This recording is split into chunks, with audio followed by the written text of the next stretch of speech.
युवाओं को ठगा गया।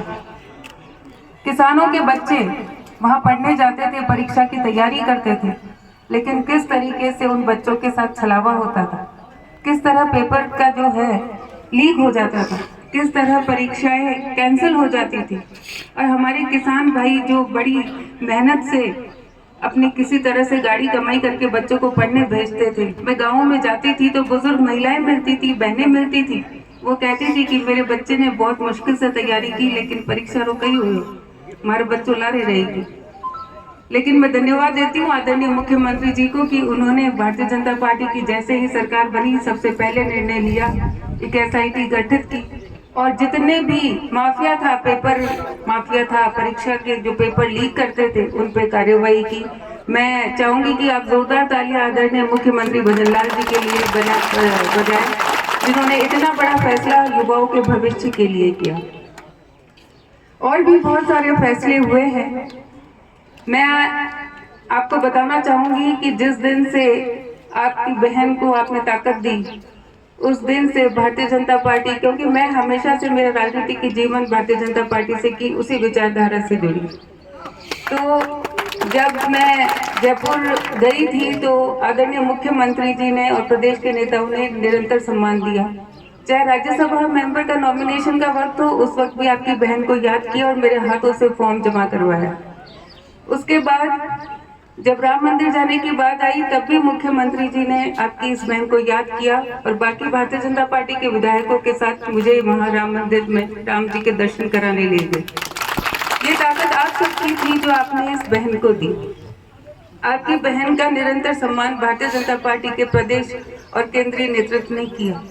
जब लोकसभा चुनाव आए तब फिर से मुख्यमंत्री जी ने मुझे बुलाया और कहा, आग्रह किया कि भारतीय जनता पार्टी का समर्थन दें, भारतीय जनता पार्टी का सहयोग दें। और हम सब जानते हैं कि आने वाले समय में आदरणीय प्रधानमंत्री मोदी जी फिर से अपने देश की बागडोर संभालेंगे। राजस्थान में भारतीय जनता पार्टी की सरकार है, तो मैं आपसे इतना ही आग्रह करूंगी कि हम सब मिलकर भारतीय जनता पार्टी को मजबूत करें, ताकि हमारे जो काम है, हमारा जो विकास होना चाहिए, क्योंकि बहुत सारी ऐसी पंचायतें हैं जो 15 साल से परेशान हैं, कोई काम नहीं हुआ, उनके साथ भेदभाव का रवैया अपनाया गया।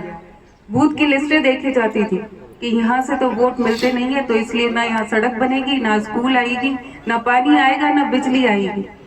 15 साल से परेशान होने के बाद उस भय को और आतंक को खत्म करने का जो काम आप सबने किया, आपने इस बहन को विधायक बनाया, तो अब अपनी सबकी जिम्मेदारी है और मेरी बहुत ज्यादा जिम्मेदारी है कि जो क्षेत्र की जनता पीछे रह गई विकास के काम से, तो उस जनता का काम करवाना है। और काम तभी संभव है, तभी आसानी से होगा जब हम सब मिलकर कड़ी से कड़ी जोड़े, जब हम यहाँ से अच्छा परिणाम आगे लेकर जाएंगे तो निश्चित रूप से हम अधिकार से कहेंगे कि हाँ, हम भारतीय जनता पार्टी के साथ हैं, हमने मोदी जी को वोट दिया है और अब हमारे गांव में ये विकास के काम होने चाहिए। तो मैं आपसे आग्रह करती हूँ कि हम सब चाहते हैं मोदी जी प्रधानमंत्री बने, चाहते ही नहीं चाहते? एक बार जोरदार जयकारा लगाओ, भारत माता का पता चले, भारत माता की। चाहते तो हैं, सही बात है। क्यों चाहते हैं? देश का भला हो, देश का भला हो, देश का भला हो, देश का भला हो, साथ में सबका भला हो। सबका भला होगा तो देश का भी भला होगा।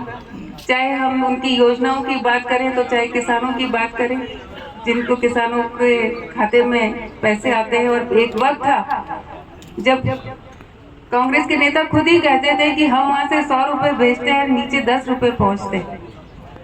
लेकिन उस समस्या का समाधान आदरणीय प्रधानमंत्री मोदी जी ने किया, क्योंकि उन्होंने खाते खुलवाए, जनधन खाते खुलवाए। और आज अगर 100 रुपए दिल्ली से आते हैं तो 100 रुपए हमारे खाते में पहुंचते।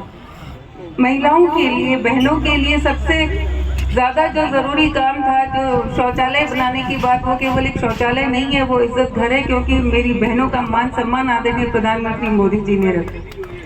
प्रधानमंत्री आवास, मेरी बहनें कैसे मजबूत हो, इसलिए जो प्रधानमंत्री आवास है वो मेरी बहनों के नाम से आए। मैं तो आपसे इतना ही कहूंगी कि जब राम मंदिर बनता है, जब हम पाकिस्तान के अंदर घुस के और पाकिस्तान में आतंकवादियों को मारते हैं, जब हमारी सीमाएं सुरक्षित हुई, जब हमारी सीमाएं मजबूत हुई, जब हमारे प्रधानमंत्री मोदी जी का नाम पूरे विदेश में धूम मचाई, जब हम ये मानते हैं कि विश्व के सबसे प्रसिद्ध नेता, सबसे बड़े नेता आदरणीय प्रधानमंत्री नरेंद्र मोदी जी है, तो निश्चित रूप से हमारा योगदान होना चाहिए।